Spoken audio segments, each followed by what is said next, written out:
Hey everybody, happy Wednesday. Good afternoon. Um, so like I said, we are trying to figure out when is the best time to go live. What do you guys want to see? Um, I appreciate all the viewers at the last live. So my name is Dan Franklin. I am a media literacy expert. Um, what we say around here is we don't just share or report the news, we verify it. So everything we're going to talk about is verified. I'm also going to talk a little bit about, obviously, give my opinion on things, but we're creating community here. So you're part of a bigger project of what I am up to creating and creating with you, which is a place that you can go to for reliable pop culture news with integrity and also distinguishing what's being reported versus my opinion as well. So that's an important detail because, of course, I'm going to say how I feel about things, but I want to make sure that I'm saying that that's my opinion, not giving you the impression that that is like the actual facts of the case or the news. So I'm getting some water. I'm trying a new setup. Also, I'm just trying some things. So let me know what you guys think or what you like. A lot of times I've been doing it late, at my kitchen table. This is my living room, by the way, AKA the studio. And I'm just trying to figure out what works and what people want to see. So, let me know in the comments. You can message me. I'm also on social media. So my Instagram is verified by Dan. It's Dan with 2 N's, just like here. And I'm also on on TikTok. And it's also verified by Dan, or look up Dan Franklin and you'll find me on my socials. I'm also working on creating other channels where we'll focus on other things because I'm a multifaceted person. Even some of the stories I'm going to talk about today. This is kind of a high level overview of today's topics, plus kind of continuation of what we talked about yesterday and in previous videos. Also, I got my co-host, Maddie. She is in the studio today. She decided to start working around 3 or 2 this afternoon. So it's early for her. So if you see her moseying around the studio, just know she's just waking up and she's getting her bearings together. Anyway, I'm going to be using my phone to track my notes. Just for the topics that we're going to be talking about. Make sure that you subscribe to the channel. If you find the content that I'm creating, you want to support a young man like myself, please make sure you subscribe to the channel. It is totally free, but it lets YouTube know that people enjoy my content. It'll also allow for you to get notifications on Instagram anytime I go live, post content, so that you stay in the loop and that we continue to build on our relationship here. Also, make sure you like the video as well. That lets YouTube know that people are enjoying the content. So thank you. Those are 2 things that you can do for me for free. That costs you nothing. You ain't even got to watch the video. Just like the thing and subscribe and go about your business. Okay, if I'm going to be honest. But let's talk about what's in the news cycle. The first thing, and this was reported, I'm not going to go in exact order because I think there's some things that should be addressed first. And I'm like the Church of God in Christ. I don't know anybody grew up in the church, but I give honor to the Spirit of the Lord or whatever, to the clergy. That's kind of what I'm doing. Oh, okay. Felicia Rashad's mother passed away.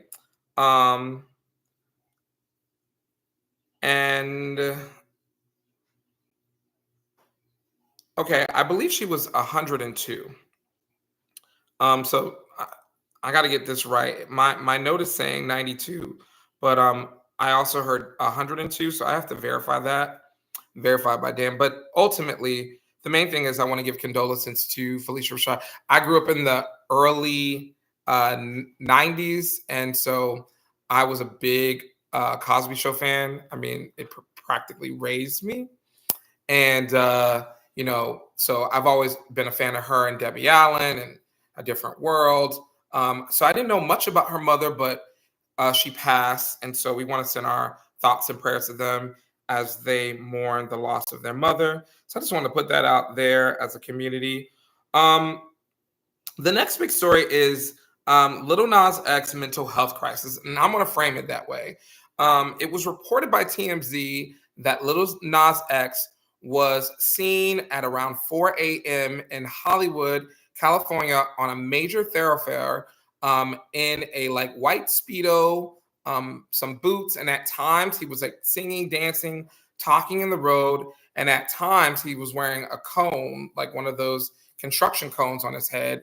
And there are several videos, several reports that people saw him. They then, as they were interacting with him, I watched the videos.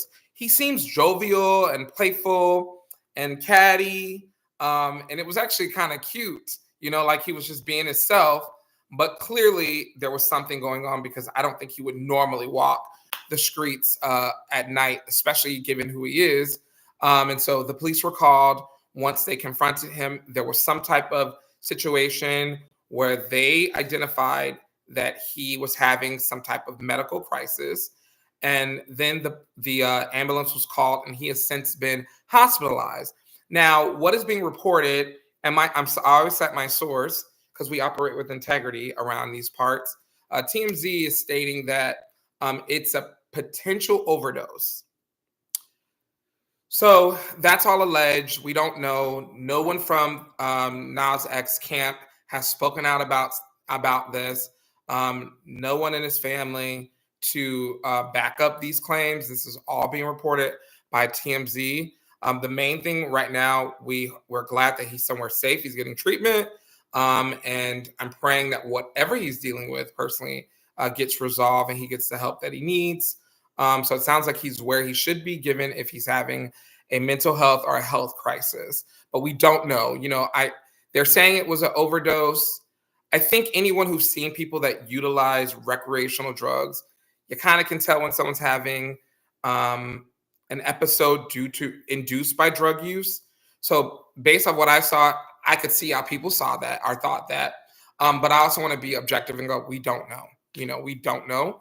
And that would be out of integrity with the brand to say we know, we don't know. And we may never know. He may never decide to share his private medical, actually what happened. But, again, our thoughts and prayers go out to him. I will say, and I normally wouldn't talk about stuff like this here. That's why I want to create another brand. He's very open about him being queer, being gay. And in the gay community, there's a lot of drug use. I'm not saying all gay people use drugs. That is not what I'm saying. But there's definitely a normalization of people just using drugs and partying and, drinking. And so it's very easy for people to get sucked into that life because it's celebrated. It's not looked down upon. And there's not always people around you saying, hey, maybe you shouldn't do that. They're like encouraging it because everyone else is doing it. So, that could be a part of what is going on. I'm speculating there. I don't know, but, I wish him well. And I hope that he has, the right people around him and he's being careful. On my other channel, eventually I'll talk about some of those things and things that I know and, how to safeguard yourself from them as anybody, we all should. Next, I want to talk about Oprah. I mean, sorry, not Oprah. Well, Oprah's in this story. So Monique versus Oprah and Tyler Perry again. Like, Lord Jesus Christ, how many times are we going to hear? I mean, I feel like it's been 10 years. I've seen people go raise children, go to college, go to med school. I've seen people do undergrad, go to law school, practice, and since this lady been talking about this, and she's still talking about it. So my question, I'm not going to address her issues because she has talked about it. I think we all know what Oprah said, what Tyler said. Child, we even know what the children said at this point. My question is, at what point do you not move on? At what point don't you realize that Oprah, Tyler are not interested in having that conversation with you anymore, and they have a right not to? But when are you going to move on? And that doesn't mean I'm invalidating your pain. I just think that, I mean, because she's a public figure, I mean, does she not have access to mental health care, like a therapist, a life coach, a support system, so that every time she does an interview, it's not redundant and she's talking about the same shit that we've all heard about? I mean, Oprah will be dead and Oprah is like 70 something. And she's gonna be talking about it, like in a rocking chair, like, oh, remember when Oprah did this? I just think it's redundant. And I think she's a bit hypocritical because if you really pay attention, a lot of things she said she does some of the same things. I don't think she has the resources that they have, and she doesn't have the influence they have. But like, if you even watch some of the things that played out with her son, she's not trustworthy. She will record you and leverage things you said later. She's done it several times since then. And I think that's why people are very careful how they hang out, how they deal with her. To quote one of Oprah's mentors, the great and the late, I was going to say, and wait, what is it? What's her name?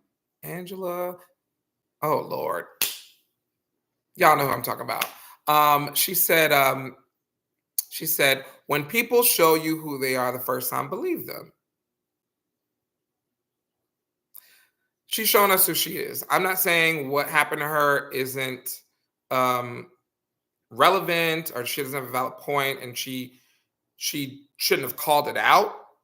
What I'm saying is, we got it, babe. We know. Okay. She said, for real, everything you touch. She's really holding on to that. So I need babes, I need you to wrap it up. I need you to go ahead and wrap that up. All right. Our next topic is Tamar Braxton. So I talked about it a little bit before. I want to clarify because I think in one of the video, a couple times I said the word attacked. She was not attacked. She posted that she was injured and that she was in a pool of blood. I think some people assume she was attacked. The odd thing was the night before, so not the day of the incident that she's alleging that happened to her, she was out with Quentin, who is also known as Funky Dineva. Shout out to Funky Dineva again. He's from Miami like me. And he's even talked about it and said, using the words, I don't know what happened to that lady, which some people felt was a bit passive aggressive, but that's, if you know Funky, that's his, dialect. That's how he talks. And that's how he kind of interacts with people. I don't think he meant it to be dismissive to what happened to her. That's just how he communicates. And the people that follow him, his tribe, his community, they know what he means. They know he's not being rude. But he did say, I don't know what happened to that lady, because he did not know what happened to her. And he made that clear. And Tamar has since said that she has to undergo plastic surgery, some dental work. He mentioned that she reached out to ask about Dr. Heavenly. Shout out to Dr. Heavenly, who I also have met and who follows me on Instagram. I met her maybe 10 years ago at a women's conference that I was involved in Miami, Florida. She's from Miami Gardens. But Dr. Heavenly helps a lot of people out in the Atlanta area because that's where Quentin lives right now, and so does Tamar Braxton. So anyways, thoughts and prayers with Tamar Braxton. Like I said before, Tamar is known to be a bit, how do I say it, over the top, although I love that about her. I wish she would have gotten herself together, in my opinion. This is my opinion. I would have preferred Tamar to have gotten medical treatment, figured out what was going on, and crafted a message about and how she wanted to share this with her fans and with the world. But that would be too right for Tamar. Tamar is, I don't know. She just does what she does on the fly, and that's her personality. But it also leaves people kind of being like, okay, what now? Because it's always something going on with her.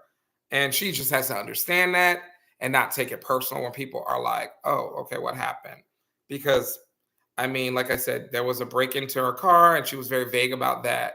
And I felt like she could have been clearer in that communication. But again, it's definitely on brand with who Tamar Braxton has shown us to be over the years. What else? So we talked about that. Oh, okay. So Wendy Williams, the video that I posted. Thank you guys so much for those of you who watched. There's a long form video where there's the entire interview and there's a short. And then I'm also doing some excerpts from the interview that I thought highlights that I thought were interesting. The things that Wendy talked about. The main thing being Wendy. I'm sorry, I need to get some water. I'm dehydrated. Talking too much. Tamar is making my mouth dehydrated. Oh my God, so good. So good. Try not to shake this. Hold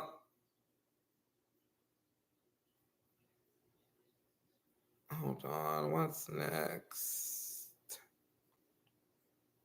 Oh, Serena Williams. So Serena Williams recently shared with the world that she's been using a GLP-1, I think in the family of, I think it was Zepbound she mentioned, to manage her weight.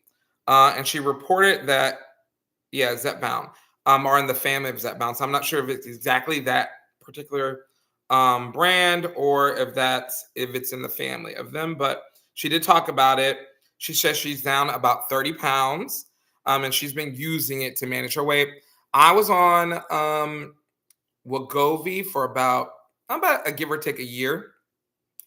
And I didn't lose major weight. I lost about 30 pounds on Wegovy. The way I leveraged it was similar to manage my appetite.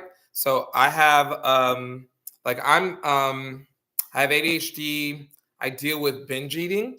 And so sometimes I could just sit and eat an entire bag of chips, or my biggest addiction is sweets. So I love gummy bears. I love stuff, anything sweet. I can eat the whole thing and not even realize it. So how it worked for me is I would eat everything I liked, but I wouldn't indulge. I wouldn't overly indulge. So I love that medication for that reason, because for me, my struggle has always been dieting.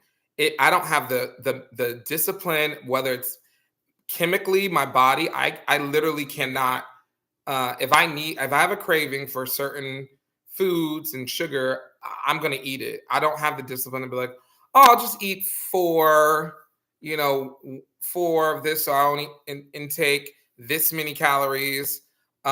Please, I'm going to eat the whole bag, and I may go and buy another bag, if I feel like it. With that drug, I was able to eat everything I like. I just didn't overeat it. And I love that because it was like, I didn't feel limited and I didn't feel like I was overindulging, which is my issue. And then you feel bad when you overeat. You don't feel well, you gain weight. So having that drug helped me. I can only speak for me. I'm not a physician. I cannot give you medical advice whether or not you should take any GLP-1s. Neither is Serena, but she's just sharing that that's what she's used to manage. And I think she looks great. And I think whatever your health goals are, you should consult your physician, your medical team, and come up with a plan that works for you. All right, so that's that. But I think she looks great, but people are talking about it because I guess she's an athlete and there's this shock, but she's also retired. She's also a mother. She's had 2 kids, and your body changes as you get older. So whatever. Oh, okay. Fantasia is on the new Boots on the Ground song that just came out. So I overheard it today as I was working. I think it sounds good. I love Fantasia, but I also think Fantasia's voice is very unique, and it sounds better in certain genres and even certain spaces. And so when I heard it, I was like, wow, this is perfect for her. So I hope it does well. Let me know what you guys think about it. Yeah, we'll see how it does on the charts. Maybe it'll be a big hit for her.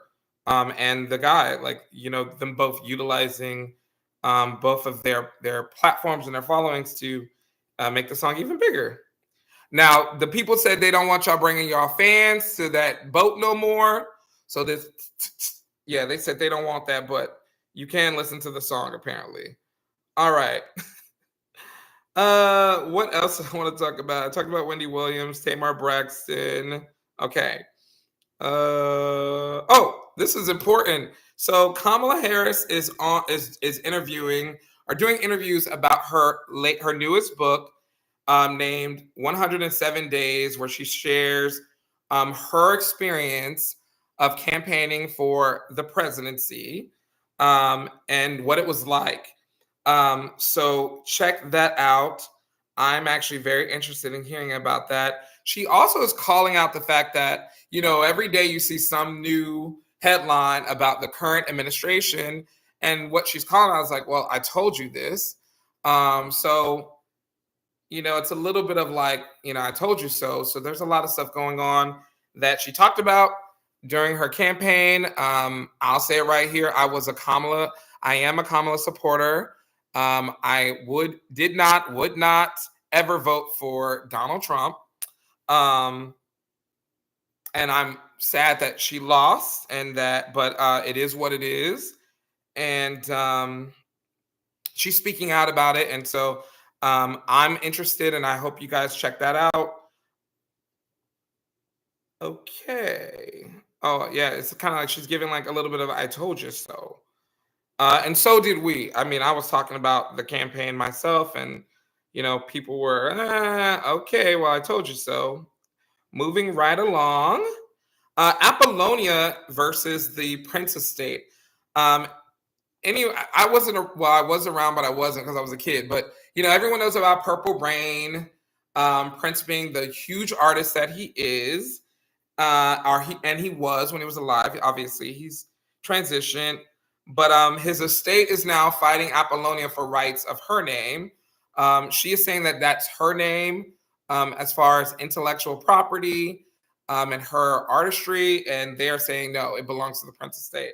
So she is suing them right now. So that's it. It's currently awaiting to be processed through the system. So we'll see what happens. But shout out to Prince and Apollonia and his fans. That's what's going on with them. Dr. Umar Johnson. This is totally personal, my opinion. Chow boo boo kidding. Let me just say this. This man is the definition of a hotep drifter. Okay. And although he may say some points that you're like, yes, that's true. Or, I've always thought he was, pardon my French, full of shit. Okay. The school and everything. And now the hens are coming to roost, or the chickens are coming to roost. I always say what's in the dark is going to come out. You can only play a game for so long before people catch on to it. And especially when you're playing with people's money. It's like a Ponzi scheme. He's like, people are giving him money for the school. Whenever he's called out for it, he would just manipulate. But see, you can only do that for so long. You can only manipulate and wordplay so many times so people catch on, and then they're calling you out because the things you said the last time didn't come true. And I've watched some videos, and it was like, clearly this man is manipulating, gaslighting, the definition of, not saying he is a narcissist, but narcissistic traits. And people are just falling for it because, he's Black and he's supposedly doing something great for the Black community. Please don't let that fool you. That sometimes that is someone's way of manipulating you. The words have to follow up with the actions. Integrity matters over potential or what we hope. That's why the whole thing with my page being an HR professional was trust but verify. I trust you, but I'm going to verify that what you're saying is true. And until I verify you, it's just, you told me you did something. Now, once I verify what you told me you said, now we're on the same. Oh, okay, I got you. You're good. And the problem is people are trusting him, hoping that what he's saying he's doing is real, but no one's verifying, and he took advantage of people. Now this is the latest that is being reported. He's charging fans $500 to take him, so they can take him to lunch. And people are doing it, apparently. Also, several of his ex-girlfriends are now coming out and talking about their experience dating Umar and like what it was like behind the scenes. Of course, that's their perspective and their opinion, and it's alleged. But again, like I said, what's in the dark comes out, and I think he's being brought to light. I would also say, I'll say that later. I was going to say something about his obsession, even with homosexuals, always threw me off. I think that any person, an adult, that can't respect that homosexuality has been around for billions of years and people have been, and it's actually probably the most normal thing to heterosexuality. And you make that a point to always call out that this is the problem in the Black community and all this. I knew that he was somewhere in some weird toxic masculinity bullshit and was playing with everyone. So, he's not creating any healthy family units. He's creating illegitimate children. I mean, I'm just like, he's all over the place. So I'm personally glad he's being called out so that, nice people don't get used by someone like him. The last thing that I want to talk about is, and this was reported, the Target CEO is stepping down. So a few months ago, there was a concerted effort to boycott in the Black community specific brands who in the past had aligned themselves with marginalized communities like the LGBT community and Black Lives Matter. But all of a sudden, once we had this new administration, they were rebranding, and now they are anti-DEI and anti, any marginalized group. And so there have been some leaders, I can't think of his name, Jamal Bryant. So Pastor Jamal Bryant out of Atlanta, Georgia, led the conversation of boycotting these specific large big box brands, one of them being Target. There was also a conversation about Walmart and Amazon. However, they wanted to be strategic in how they focus the boycott. So the major thing was Target. I'm not gonna lie to y'all. I have creeped into Target a couple times because I was like, you know what? Once they put this stuff on 50% off, I want to be the first person to get it. So do not shoot me. I'm an adult. I can do what I want, and I do believe in boycotting. And I want to go get my 50%. I said, but if it's 50% off, they're still not getting the whole whatever. And I didn't get a lot of stuff, but I did go into Target. I did sneak into Target. And when I would see other Black people, I'd be like, if you don't tell, I won't tell. But I haven't been in a while. But I'm happy to see it. It could be, I don't know if him stepping down has to do anything with the boycott, but apparently, the shareholders are not happy with their current sales and their profit goals. And so something had to give because they have been, their sales have dropped recently. Why they're dropping, I don't know. I'm not inside their financial meetings. I don't know what their profit and loss is or whatnot. But yeah, clearly he stepped down. So it could be perceived as a win for that particular movement. So if so, shout out to those of you and to the people that advocated for that, because we do want to hold brands that we are paying our money into that almost like placate on, different issues and then switch up on us. Like, shame on you. Anyways, thank you so much for watching. This is Verified by Dan Franklin. I'm Dan Franklin, and you just been verified. We don't just talk about the news, we verify it. Make sure that you like this page, like this video. It's a free way to support me. Subscribe to the channel. Tell a family member or friend, say, hey, there's this really, really cute, chunky boy named Dan Franklin who mispronounces his words every now and then, but he's a great guy. He's updating you on the latest pop culture news, making sure that you're not hearing gossip and rumors or fake information. And he's sharing his experience and talking a little bit, and we're building a community here. So join my community. Thank you so much for watching. I'll see you next time. And don't forget to follow me on my socials. I'm on YouTube. You're already on YouTube, but I'm on TikTok. I'm on Instagram. And so that you get the latest information. So you hear it from me first, because I've already verified. While you're out shopping or working, I'm verifying the information to you. Again, prayers to Felicia Rashad and her family as they mourn the loss, and also prayers and thoughts to Nas X as he works through this current situation. See you guys next time. Thanks for watching. Bye.